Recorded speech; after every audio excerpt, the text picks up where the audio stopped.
It was a good first week of the regular season for both of LA's NFL teams. The Chargers beat Kansas City Friday night in Brazil. The Rams beat Houston 14-9 in their season opener at SoFi Stadium. The Rams defense kept Houston out of the end zone. All of Houston's points came on field goals. Rams quarterback Matthew Stafford was 21 of 29 for 245 yards and a touchdown. Stafford became the 10th quarterback in NFL history to reach 60,000 passing yards. The LA Sparks kept their WNBA playoff hopes alive with a 91-77 win over the Dallas Wings. The Sparks have 2 games remaining to pass the Seattle Storm for the 8th and final playoff spot. Seattle is a game and a half ahead of the Sparks. The Dodgers snapped a 5-game losing streak with a 5-2 win at Baltimore. The Dodgers are back home tonight against Colorado. No debates, no speculation, just the info you need. That's your KBLA Sports Minute. I'm Ray Richardson. More news, opinions, and conversation when we come forward on KBLA Talk 1580.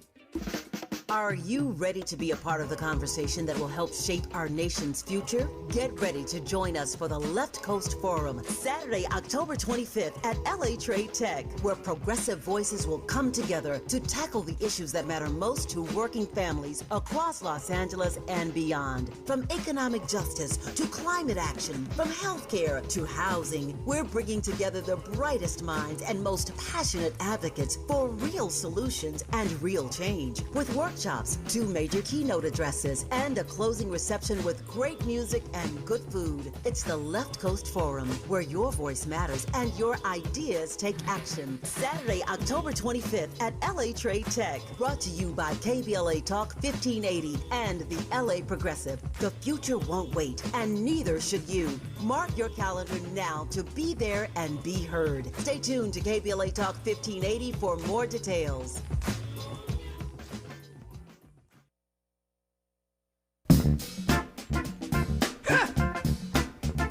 No, we need it so power. We got to have it so power. No, we want it so power. Got to have it so power. Give it to me so power. Hey! We need it so power. We want it so power. Got to have it so power. I want to get under your skin. If I get there, I've got to win. We need some soul. Come on. Get some, and then you know where I'm coming from. I may lay in the cut and go along, but I'm still on the case, and my rap is strong. Hey, go jump on my train when I'm out of sight. Just check yourself and say, yeah, you're right.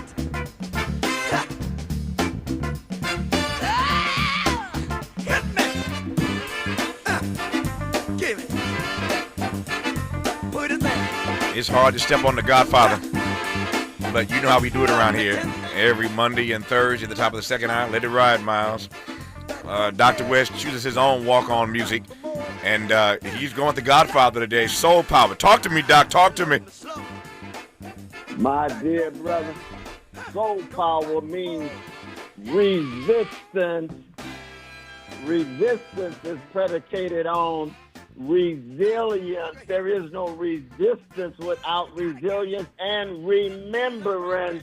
Sankofa, built on the best, grounded in the past, intervening in the present to authorize a better future, brother. That's James Brown, the genius of James Brown, keeping it funky all the time, calling into question all deodorized discourses, calling into question all forms of complacency, conformity, and cowardliness.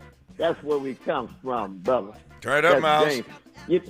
Lord, yes. We need soul power. We want the soul power. I have soul power. What we want, soul power.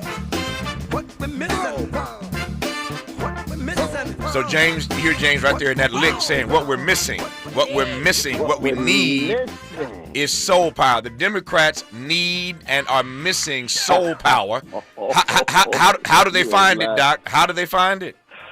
Ooh, they need to listen to Bootsy's bass at 19 years old and Catfish's guitar and Jabo's drum. You get it by straightening your back up and looking in the mirror and recognizing if you're a coward, get out of the way and make room for the courageous ones. Make room for the truth tellers. Make room for the justice seekers.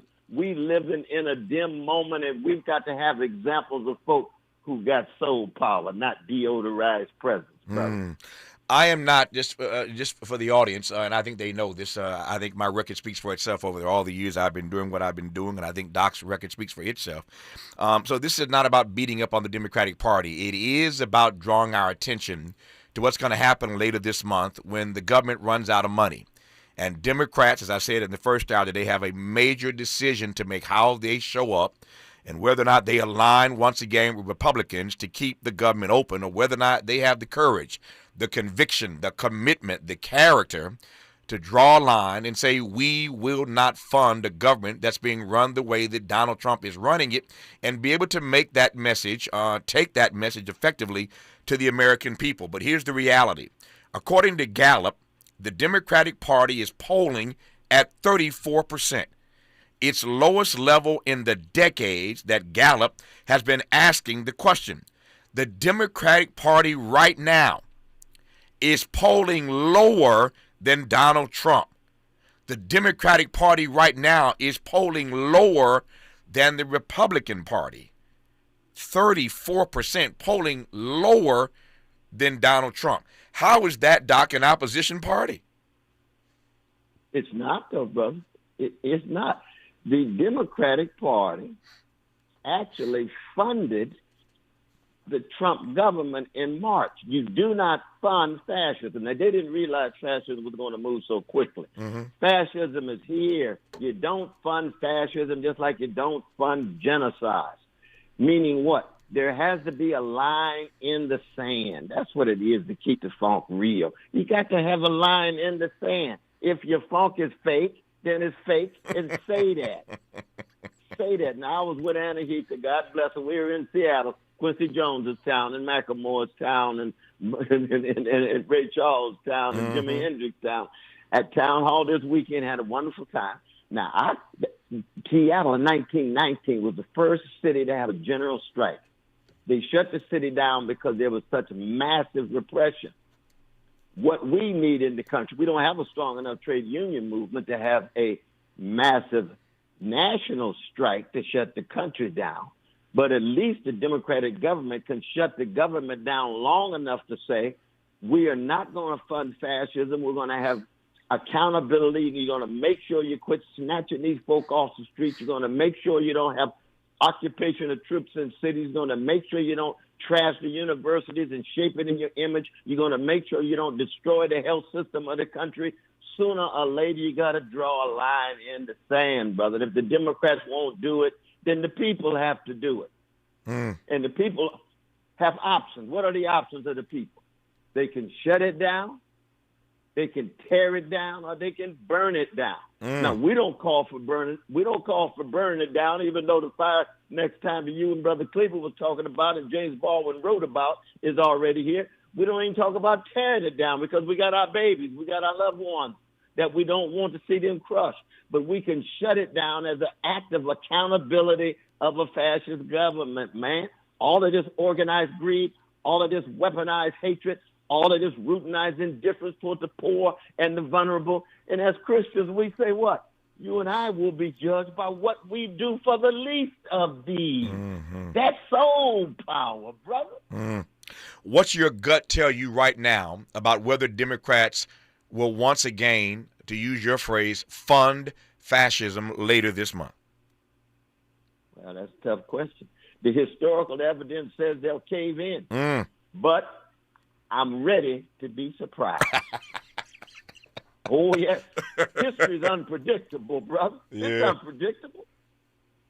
So you ready for the surprise? I'm ready for the surprise, but I'm not holding my breath.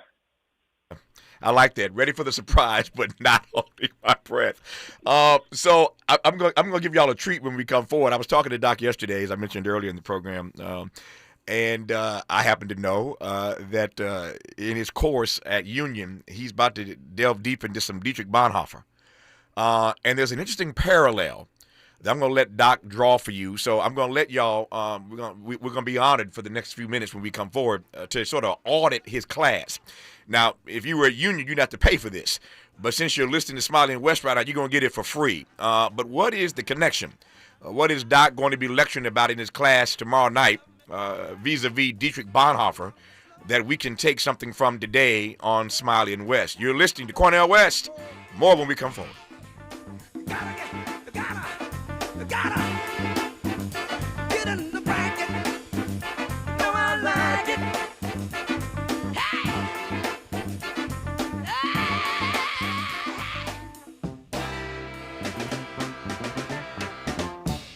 Come on, Fred. Come on, brother. Interrogating and unpacking. That's what we do around here. You're listening to Tavis Smiley.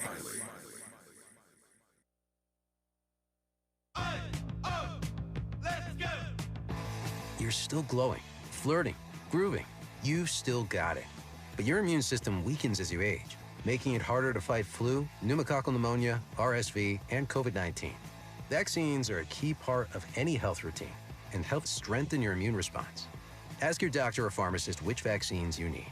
Schedule in minutes at vaxassist.com. Sponsored by Pfizer. There's nothing like when you get that part from eBay and it just fits. Yeah, the first time. So you can do less of this and get right back to more of this. At eBay, you'll find all the parts you need, guaranteed to fit, at prices you'll love. Sounds good, doesn't it? eBay, things people love. Eligible items only, exclusions apply. KBLA Talk 1580. We've got a lot to talk about. KBLA Talk 1580, connecting you with services and solutions. LA County's new Justice Care and Opportunities Department, or JCOD, is here to support justice-involved individuals and their families. The JCOD Support Center is now taking calls at 1-833-LACJCOD. That's 1-833-522-5263. Available 7 days a week from 6 a.m. to 11 p.m., the Support Center is your one-stop shop for re-entry issues and court support. They offer court reminders, connections to local services, transportation assistance for housing, court appearances, and childcare. The JCOD hotline provides personalized help to connect you with services that you need. And don't forget to check out justiceconnect.org for more information. Remember, it's free and available every day at 1-833-522-5263. This is a community call to action from KBLA Talk 1580. This is the story of the one. As a safety manager at a manufacturing plant, he does everything he can to keep his coworkers safe. From finding ways to reduce risks to keeping safety supplies in stock. And for that, he relies on Grainger. Grainger offers a broad range of quality products and next-day delivery, so he can always play it safe. Call 1-800-GRAINGER, click Grainger.com, or just stop by. Grainger, for the ones who get it done. This is Joe Cordell of Cordell & Cordell. Cordell & Cordell is the largest family law firm in the country, with over 35 years of helping clients navigate divorce. That does give us certain advantages, for example, in experience and resources. But being big doesn't mean less personal or less local. Our attorneys live and work in your community, and as neighbors, they understand the challenges your families face. If you're a guy facing divorce, remember, Cordell & Cordell, a partner you can count on. 1455 Frazee, San Diego. CordellCordell.com. Make a move into a home of your own. With City National Bank's Ladder Up Home Loan Grant, you could receive up to $20,000 that you never need to pay back. Use it toward your down payment, save on closing costs, or to buy down your mortgage rate. Find out more at cnb.com/ladderuphome. City National, here for every stage of the journey. Property must be in a qualifying market in California, New York, or New Jersey. Additional terms and conditions apply. Not all applicants will qualify. Terms are subject to change without notice. City National Bank is an equal housing lender. Member FDIC. NMLS number 536994. He's a paradigm pioneer and the top-rated African-American talk show host in the nation, according to Talkers Magazine. You're tapped in with Tavis Smiley right now. As one of 10 kids, as Dr. West knows, I've got more nieces and nephews than I can count, and I am laughing. My brother, Dr. West, just texted me that my newest niece, Brielle, who is only months old, she's not even a year yet. My brother tells me, listening back in Indiana, that when Soul Power came on, Brielle started dancing in her crib. Lord have mercy. Good God Almighty. Nothing like James Brown and the black musical tradition connecting and communicating to a precious little child. Exactly, man. Brielle's not even her joy. That's Giving her it. joy. That's it. She's not even a year yet. And I heard she started bouncing around, man. She's listening to Cornel West. She's not a year old yet. And she heard The Godfather, and she started prancing and dancing in her crib. I ain't mad at Brielle. That's number one. Number two, before I get to the Dietrich Bonhoeffer and Victor Orban, let me pause for a second to raise the name of Joseph McNeil. You probably heard that over the weekend, Thursday, as I recall, Thursday or Friday, Joseph McNeil, who jolted the civil rights movement with a surge of youth activism when he and three other freshmen from a historically black college, North Carolina A&T State University, held a sit-in at a segregated lunch counter in Greensboro. We all know this story. A nonviolent protest that motivated students across the nation to rally, to march, and to picket. We talking about soul power. Dr. West talking about soul power. That's what they exhibited sitting at that lunch counter in Greensboro, and it sparked protest all across the nation. That's what the Democratic Party needs right now, this sort of youth activism. You heard Doc say earlier, if you don't have the courage, if you're a coward, get out the way and let the courageous lead. But just say a word right quick, Doc, about those four young men at that counter, including Joseph McNeil, who passed away last week at the age of 83. Brother, it's another grand example of a great black people who have been so chronically hated but dish out love warriors every generation. And what you saw was love in action. And we know that justice is what love looks like in public. Mm-hmm. So they were seeking justice, but they were doing it in such a way that they preserved their integrity, and they were letting the status quo know that you not only have gone too far, but we are willing to engage in our soul power, our resistance, our resilience, our remembrance. And let us never, ever forget that brother's name, and he and so many of the others who were willing to pay the ultimate cost. Yeah, these are names. These are names that are not on the tip of our tongues, like the names Rosa Parks and MLK and Emmett Till. So many great names that we know and recall from the civil rights movement, but the name Joseph McNeil is one that we ought to call down, and so we say his name today as one of those four who courageously sat at that lunch counter in Greensboro and again sparked protest, rallies, marches, pickets all across the country. I've said many times before, and I still believe, even in a moment such as this, that courage is contagious. Courage is contagious. We just need more people to show up with some courage right about now. We'll leave that where it is, but our thoughts and prayers go to the family of Joseph McNeil, who passed away at the age of 83, just Thursday, I believe, of last week. I just want to get to that today in this conversation with Dr. West. Okay, in the 10 or 15 minutes I have left, let's audit Dr. West's class at Union. Again, if you were at Union, they would charge you for this, but you're going to get it for free here on Smiley and West. So I was talking to Doc yesterday in a brief conversation, and he was in the midst of reading, as he always is. I said, Doc, what are you reading? And he was telling me he was reading some Bonhoeffer. I said, okay, tell me more. And he went into what he is going to be addressing in front of his class. And then we got into the dialogue and realized that there was a parallel between what we see happening in Hungary right now with Viktor Orban and Dietrich Bonhoeffer. I'll stand down, Doc. Take it away.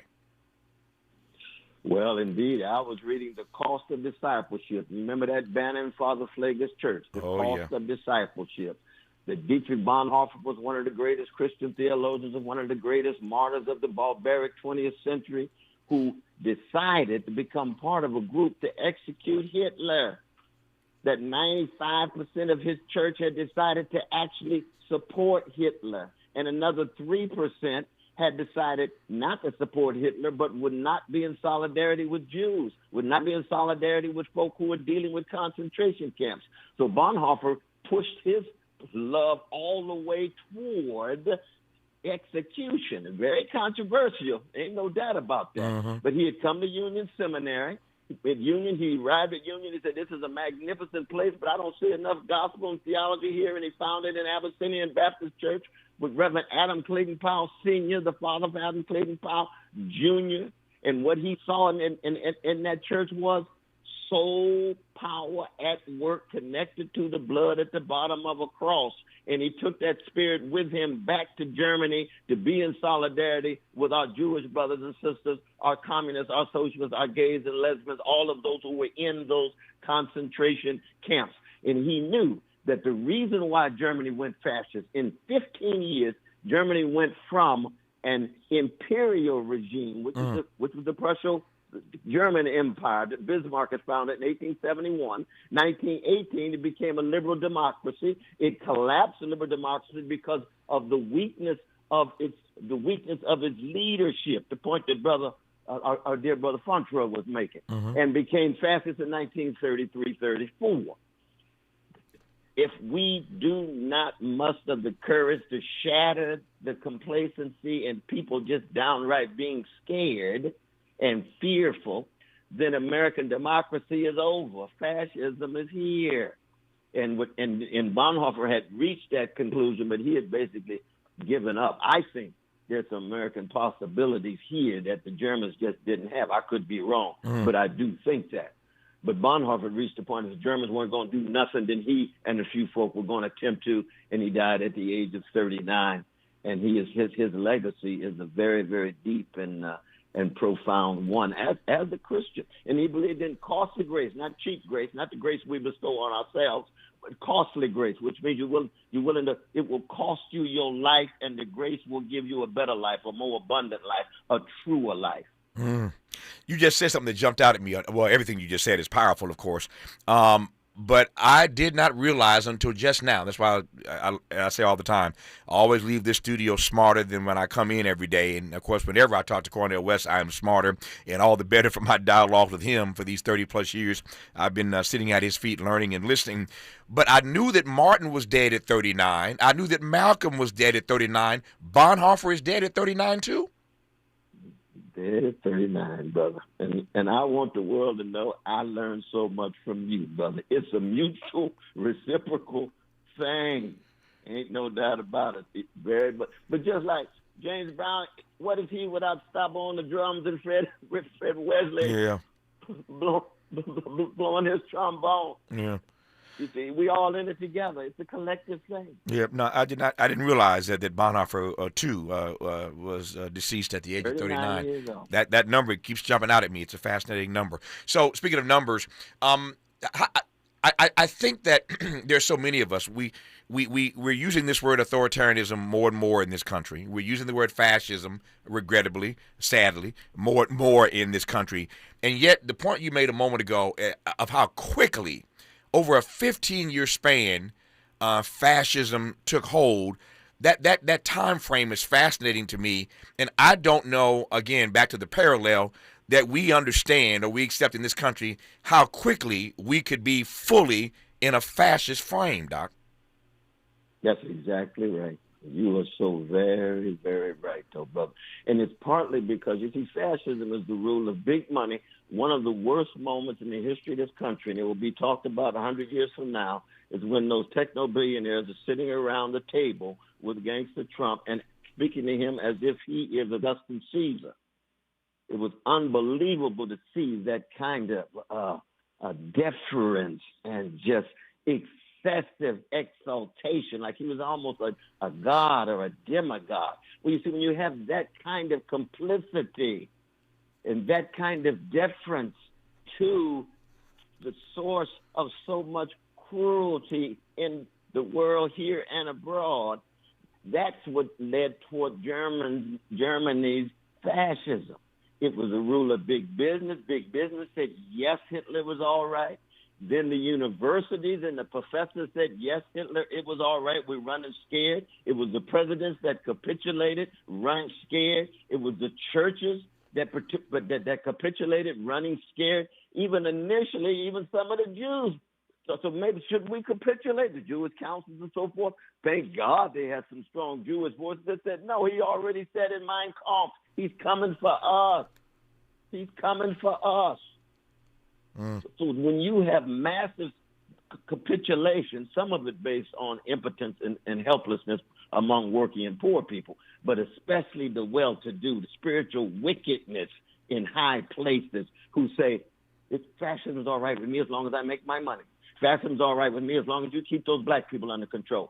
Fascism is all right with me as long as we make the trains run on time. Fascism is all right with me as long as the crime rates are low. Fascism is all right with me as long as my check is still coming in. That is the making of a fascism in place. And how long did it last in Germany? 12 barbaric years in which the whole world lost millions. What is it? 50 million, 75 million. It's hard to count. Yeah. It's hard to count how many precious human beings went under, brother. Doc just made this reference. I was listening to this last night. I don't know if you've heard this, but if you did not see or hear all these tech billionaires inside the White House slobbing on Donald Trump, just take a listen. Just take a listen. Well, thanks for hosting us. I mean, this is quite a group to get together, and I think we don't often get together as the CEOs of the different companies, but it's good to see everyone. How much are you spending, would you say, over the next few years? Oh gosh, I think it's probably going to be something like, I don't know, at least $600 billion through 28 in the U.S. Yeah. It's a lot. No, it's significant. We are all different in some ways, but we all believe in the power of technology to improve people's lives, and that is the thing that binds us all together. And Tim, how much money will Apple be investing in the United States? Because I know it's a very lot, and it's, you were elsewhere, and now you're really coming home in a big way. How much money will you be investing? $600 billion. $600 billion. Let me pull out of that. That's not exactly the clip I wanted, but there's a clip circulating, and we didn't find it fast enough, of them one at a time just kissing Donald Trump's behind. Mark Zuckerberg, Tim Cook, Bill Gates, just all around the table. All of these tech billionaires, and one after another, back to Doc's reference, they just kissing up to Donald Trump. It was sickening to watch, Dr. West. That's exactly right. There's no moral backbone at all, nothing but the worship of profit, the worship of money. It was predatory capitalism revealed to the world. As long as we get our short-term profit, you can do anything you want. And if we don't have some kind of countervailing forces, we were hoping the courts would come through. No, they're not coming through the way they are. We would hope the universities would come through. No, they're not coming through. Thank God for Gregory Washington and a few others, but they are the exceptions that make the rule. What else do we do? Well, we still have large numbers of everyday people, ordinary people who are willing to raise their voices, not just hitting the streets, but as Ezra Klein calls for the Democratic Party, to shut it down, and maybe even a national strike, shut it down, let folk know it has already gone too far, and it is so much an attack on black and poor people simultaneously. I close on this note. The two words in that Ezra Klein piece that jumped out at me the most, Doc, is "we're screwed."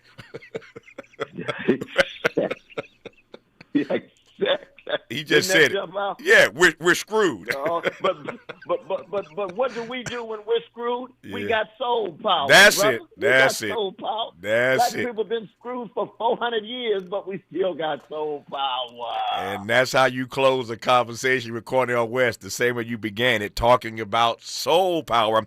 Every Monday and Thursday, top of the second hour, it's Smiley and West with our dear friend and brother, Dr. Cornel West. Doc, we'll do it again. Love you, man. Thanks for your time. Love you, though, brother. Stay strong now. More of Tavis Smiley when we come forward. For all the freedom-loving folk, this is Tavis Smiley. I feel like freedom.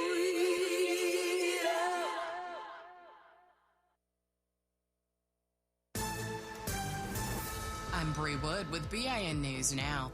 Thousands protested in downtown Chicago Saturday against President Trump's threat to deploy federal troops. Every single immigrant has every single right to have their families stay together. Trump renamed the Pentagon the Department of War and posted Chicago is about to find out why on social media. Local leaders called the move dangerous.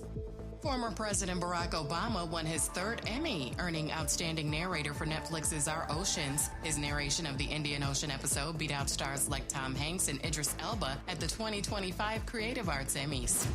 And NFL Hall of Famer Randy Moss returned to ESPN's Sunday NFL Countdown after completing cancer treatment. Moss celebrated with colleagues, saying, quote, "I rang the bell, now I'm back with the family." Get BIN News Now on demand 24/7 on the iHeartRadio app. Still got those annoying mosquitoes, ants, crickets, and creepy spiders? Get them out for good. Call legendary Dewey Pest and Termite Control. Family run since 1929. Get a free inspection and evaluation at DeweyPest.com. That's DeweyPest.com. This is the KBLA Sports Minute with Ray Richardson.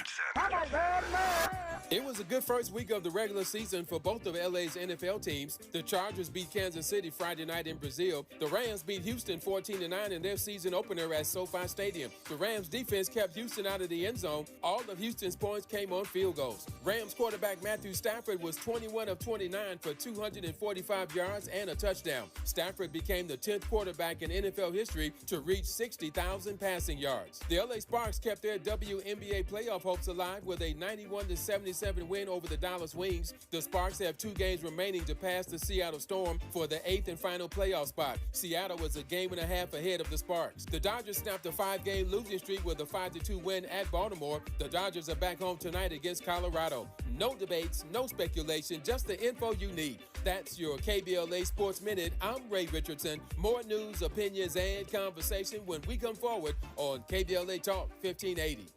Make a move into a home of your own. With City National Bank's Ladder Up Home Loan Grant, you could receive up to $20,000 that you never need to pay back. Use it toward your down payment, save on closing costs, or to buy down your mortgage rate. Find out more at cnb.com/ladderuphome. City National, here for every stage of the journey. Property must be in a qualifying market in California, New York, or New Jersey. Additional terms and conditions apply. Not all applicants will qualify. Terms are subject to change without notice. City National Bank is an equal housing lender. Member FDIC. NMLS number 536994.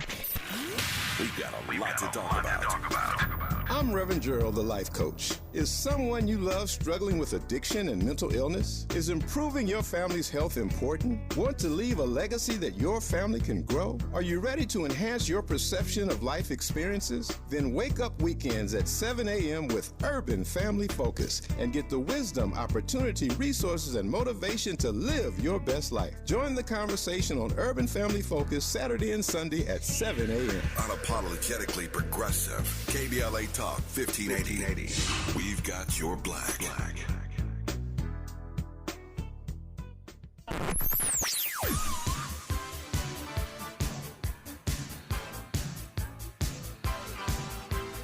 This is KBLA Talk 1580.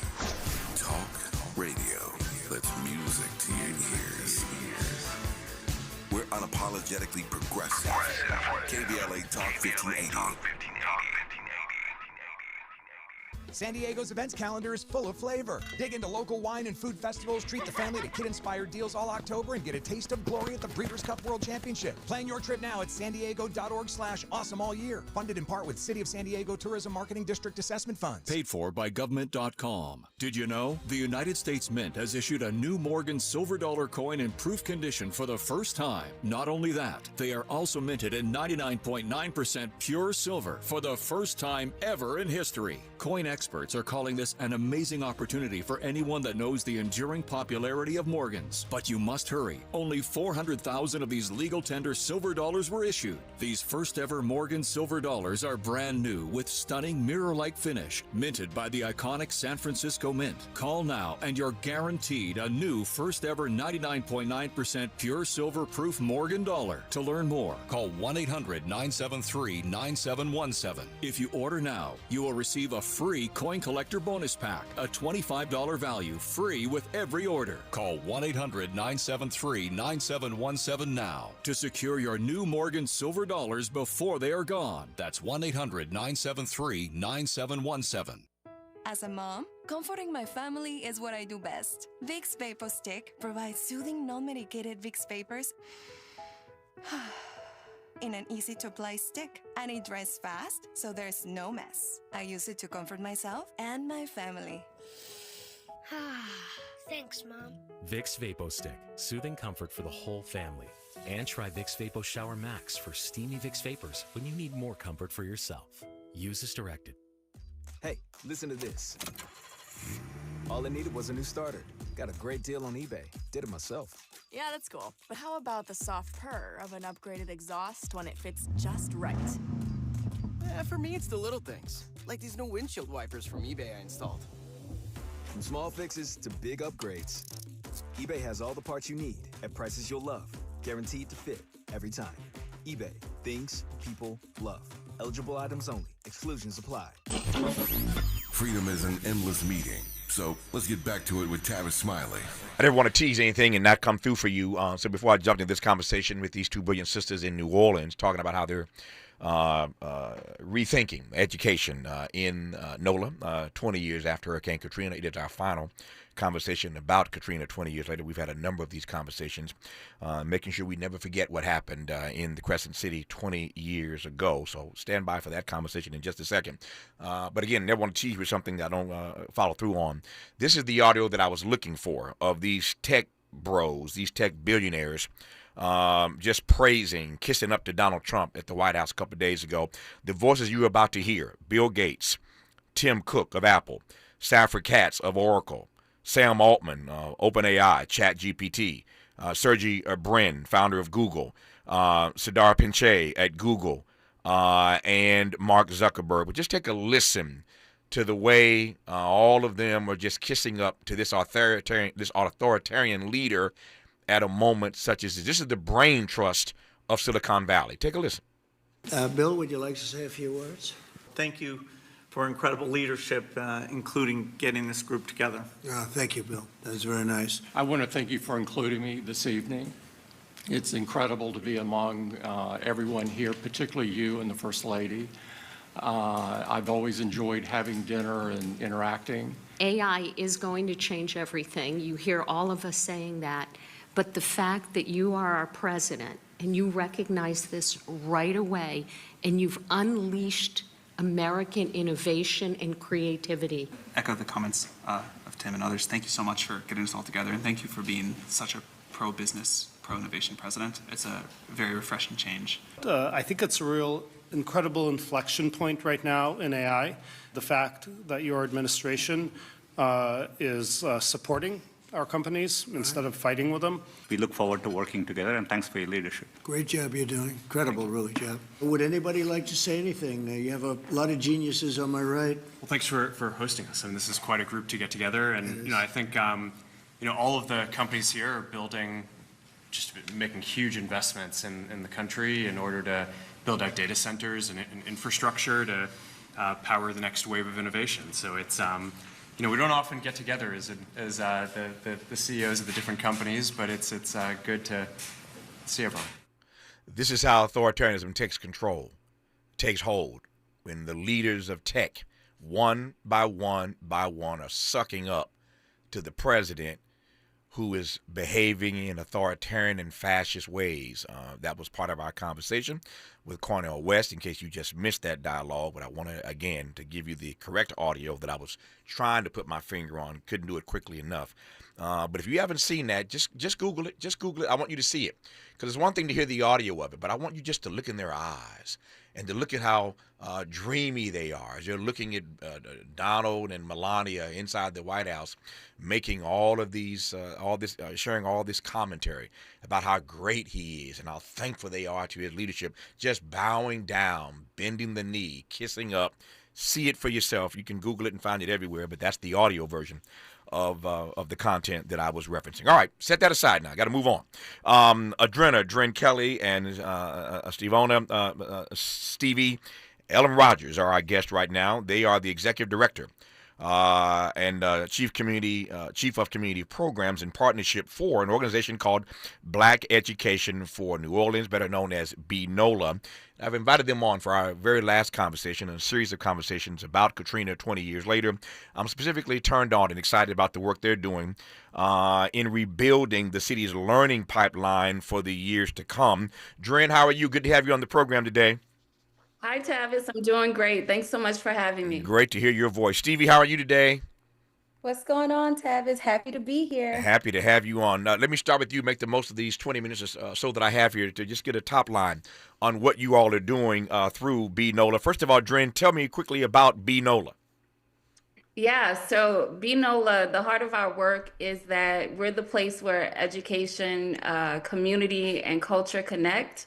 Our work is all and unapologetically focused on supporting Black educators and Black-led schools in our city to do what they need to do for the children of our city.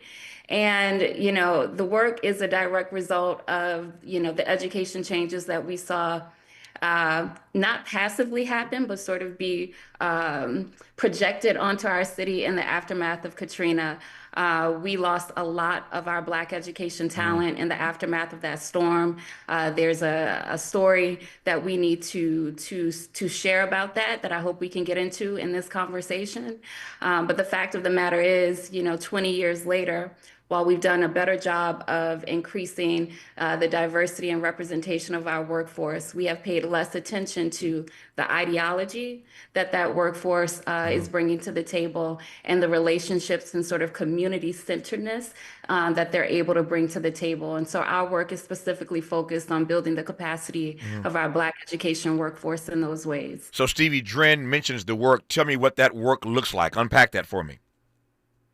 Yeah, we have several pillars of our work. First and foremost, we're a people-centered organization. There are a lot of organizations that just get into systems, and we get into systems.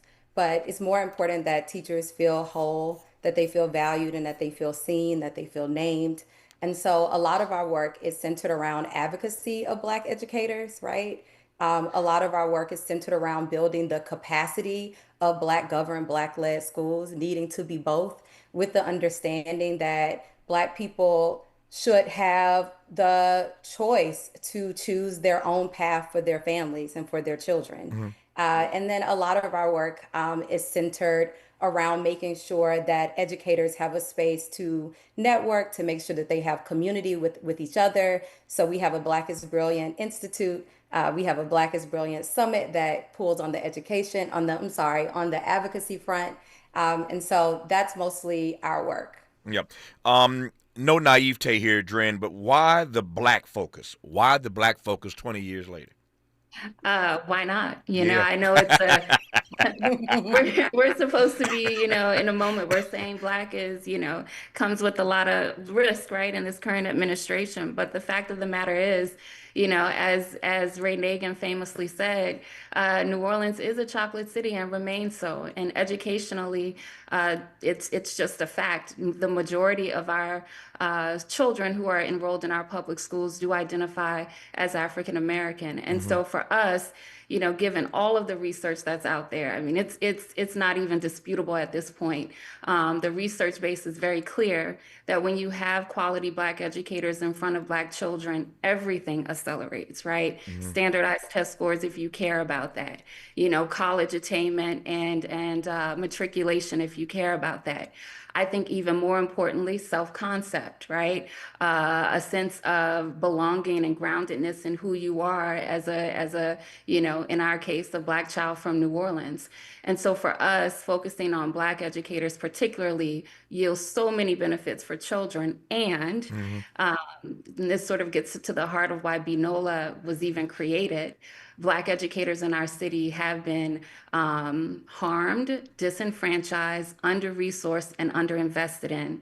That is true of the history of public education in New Orleans. It is true of the Katrina experience that Black educators had. And it is true of the rebuilding experience that Black educators and Black-led schools have had.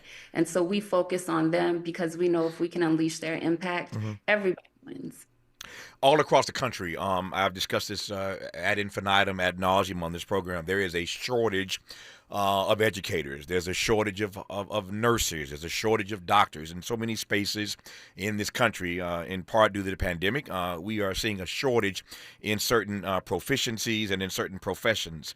When we come forward with Dren and Stevie, I want to ask them whether or not they are seeing a shortage of black educators in NOLA 20 years after Hurricane Katrina. And more expressly, what does it mean in a moment like this to support black educators? Dren got a little political. You know, I ain't scared to go there. New Orleans is a chocolate city, but it sits inside of a red state, a state with a governor that's sending troops to help Donald Trump in other cities and welcoming Donald Trump sending troops to New Orleans. You heard Donald Trump pop off the other day that it ain't just Chicago. He's thinking about NOLA as well. What impact will that have if he makes that move on the black school children of New Orleans? More to cover with Dren and Stevie when we come forward on Tavis Smiley. From Lamert Park with love, this is Tavis Smiley.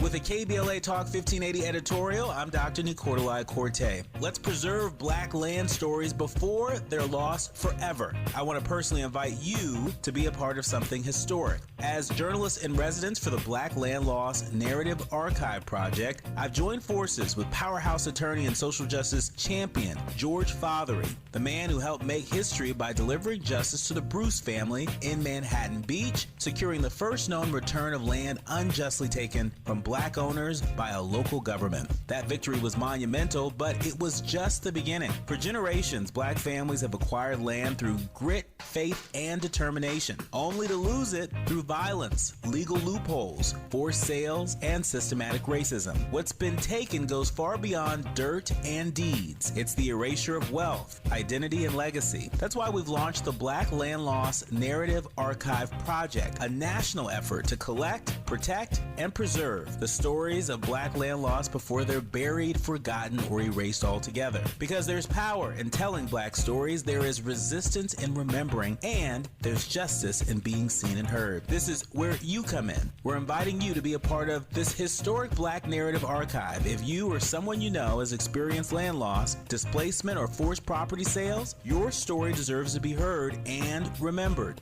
Your story belongs in this archive. Your truth matters not just to your family, but to our collective future. Visit blacklandlost.org today. Fill out our simple intake form and add your voice to the National Archive of Remembrance, Resilience, and Reckoning. Let's make these stories live on, not in whispers, but on the record. With a KBLA Talk 1580 editorial, I'm Dr. Nicolai Corte, and as always, we welcome your feedback.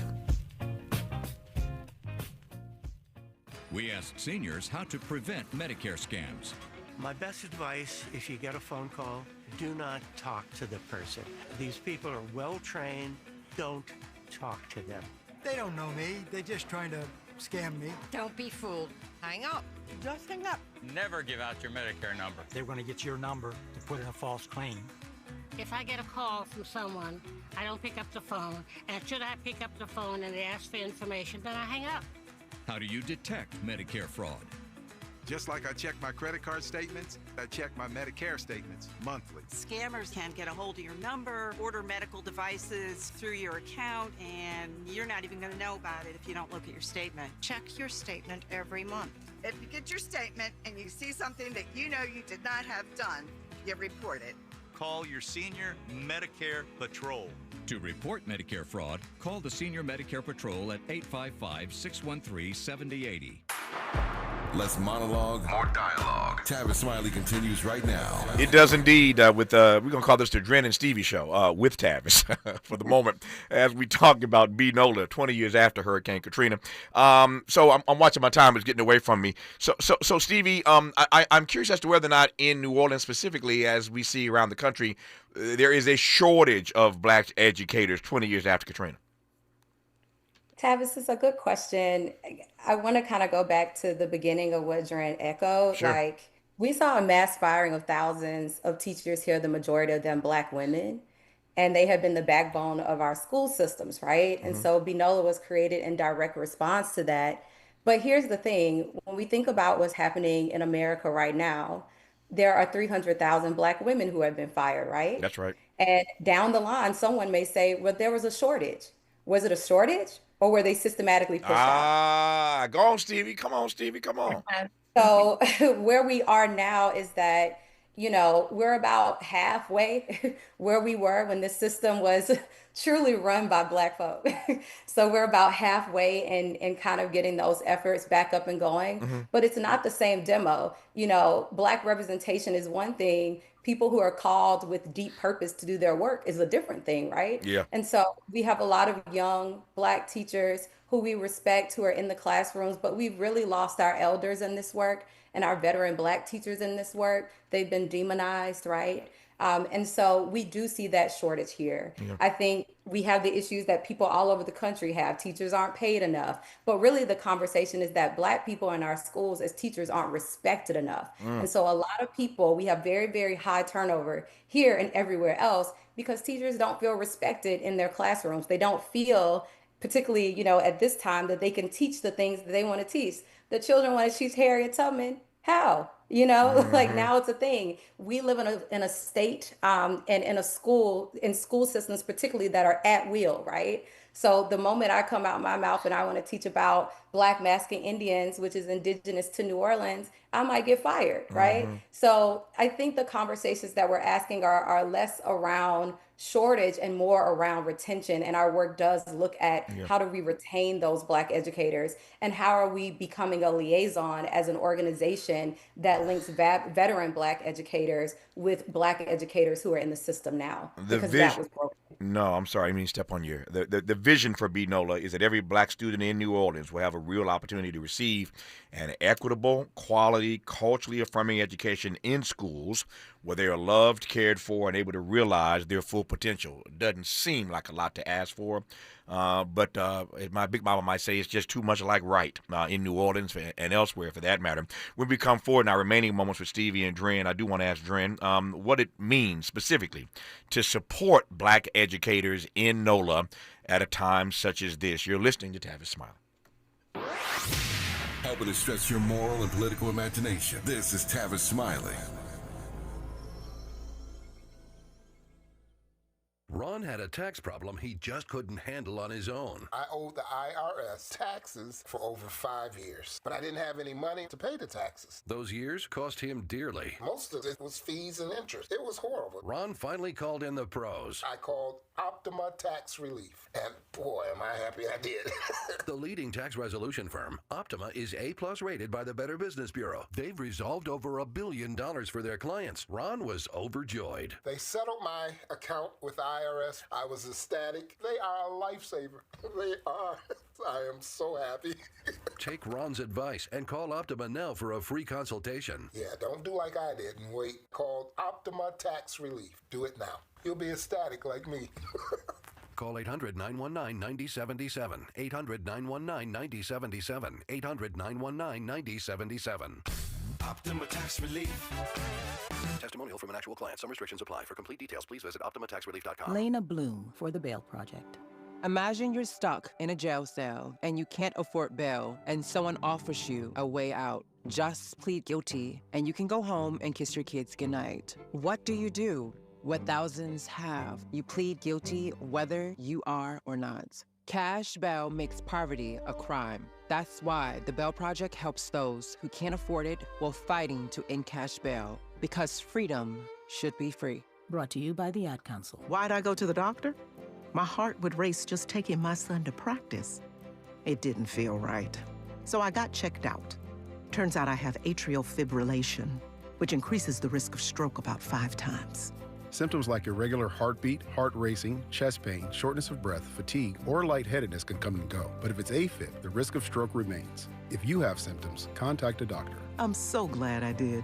Visit notimetowait.com. Sponsored by Bristol-Myers Squibb and Pfizer. If you're like me, 60 and retired, making ends meet, especially here at the supermarket and drugstore, is tough. I'm so blessed to have found benefitscheckup.org. It's a free and confidential website from the National Council on Aging that connected me to $1,200 a year in programs that help pay for food, medicine, utilities, and more. Maybe it can help you. benefitscheckup.org. You know where you want to go in life, and City National Bank can help. City National knows the dedication it takes to build your vision for the future into a reality, and our team is here for you. We have a wide range of options to help, from personal savings accounts to interest-bearing money market savings accounts and more, all designed to help you get where you want to go. City National, here for every stage of the journey. Learn more at cnb.com. City National Bank is a subsidiary of Royal Bank of Canada, member FDIC. More honesty than you can handle. More empowerment than you can imagine. You're tuned in to Tavis, Smiley. Just 3 or 4 minutes left here with Adrinda and Stevie as we talk about NOLA. NOLA's paid fellowship program that I think Stevie, or somebody mentioned, Stevie or Adrinda, one of them mentioned earlier. I love this. The Black is Brilliant Institute. It's their paid fellowship program. Once again, it's called Black is Brilliant Institute. It has led to higher retention of Black teachers. 96% of the 60 teachers who have enrolled in the program since its inception in 2023 have remained in the industry. I got 3 minutes left here, Dren. Tell me more about what it means specifically to support Black educators right about now in New Orleans. Yeah. We're so proud of that retention rate, at a time when we're seeing the kind of turnover that Stevie mentioned earlier. To have 96% of our folks, stay in the profession is something worth supporting, right?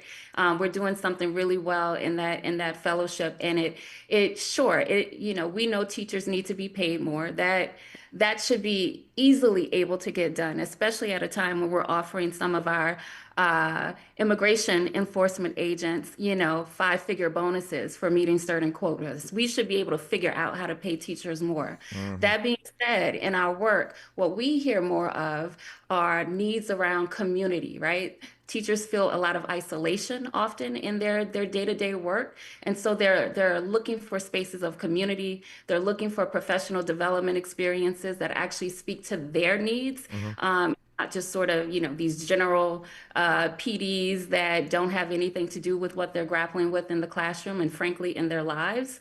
And so NOLA brings that to the table. One of the things that we have coming up is the Black is Brilliant Summit, which will be in New Orleans, October 2nd through 5th. And for folks who are going to be in the city, we absolutely encourage you to join us. You can register at bibsummit.org. But then there are folks around the country who will maybe want to support an educator to be a part of this experience. And you can do that as well by going to bibsummit.org and choosing the option to sponsor an educator. Spaces like that are so important for teachers at any time, but particularly at a time when Black teachers especially are facing just the additional difficulties, right, of trying to move in the work in a way that feels integrous to them. Mm-hmm. When there are larger political winds that are making that increasingly difficult, financial, ideological and otherwise. And so one of the best things you can do right now is to help create high quality development experiences for the teachers in your life. And one of the ways you can do that is through supporting their attendance at the Black is Brilliant Summit. We got 60 seconds left, Stevie. Give you the last word here. I mentioned earlier the vision for NOLA. Somewhere I read that where there is no vision, the people perish. We described the vision, but what's the future look like for Black children in New Orleans 20 years after Katrina? I and Dren hope that the future is going to look like Black people as decision makers and shaping their city schools. Like, we're about restoration, we're about capacity building, we're about celebrating Black educational brilliance and having a true living legacy. Adrinda, Dren Kelly, and Stevie, Elem-Rogers are the two sisters who run this amazing program called NOLA. Dren is executive director of the organization, and Stevie is chief of community programs and partnership. And together they are trying to reimagine what education looks like specifically for Black children and Black educators in New Orleans 20 years after Hurricane Katrina. I celebrate their work and their witness, and I'm honored to have had them on this program. Dren and Stevie, thank you for your time. Enjoy the rest of your day. I really appreciate both of you. Thank you so much. Good to have you on. More of Tavis Smiley when we come forward.